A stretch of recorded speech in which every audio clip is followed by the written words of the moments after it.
J'ai l'impression, oui, la licence web de Metz en est un bon exemple. Je trouve que là, c'est une formation qui, justement, permet de toucher à tout et de former les journalistes aux contraintes et aux exigences que vont être, enfin, que devraient être celles des patrons de presse demain.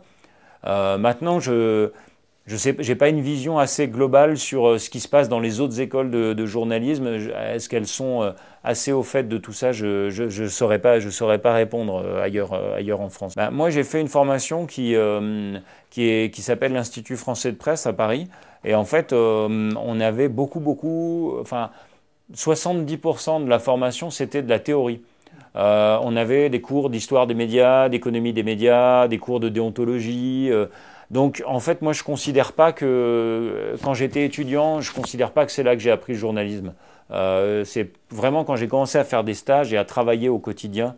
Donc, je peux effectivement, je peux dire que c'était fondamentalement différent de ce que j'ai découvert quand j'étais étudiant, la réalité du travail du quotidien d'un journaliste. Mais en même temps, c'est normal puisque on avait juste des sessions pendant une semaine, on se mettait en mode on est journaliste télé. Et là, on travaillait au rythme d'un journaliste télé, c'est-à-dire que le matin, on avait un sujet, on devait aller le tourner, et le soir, on avait une heure un deadline, comme on dit, et on devait rendre notre sujet. Mais ça, on le faisait on l'a fait 3 semaines dans l'année, donc moi, je considère que le métier, je l'ai appris et je l'ai découvert après mes études, en fait, quand j'ai commencé les stages non rémunérés, puis ensuite quelques piges, voilà. Mais oui, la question, c'est en fait, est-ce qu'il y a un décalage entre les formations et la réalité du métier? C'est ça que vous demandiez. Moi, j'ai pas l'impression, mais après, bon, il y a encore des gens aujourd'hui. Je crois que l'un des problèmes, c'est qu'il y a des gens qui sortent des écoles de journalisme qui n'ont pas forcément compris que le journalisme, c'est un métier de passion et un métier plein où on ne peut pas compter ses heures.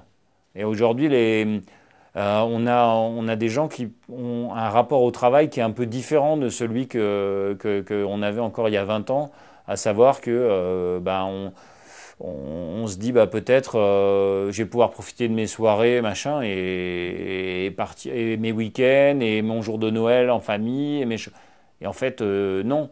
C'est le journalisme, au moins dans les premières années.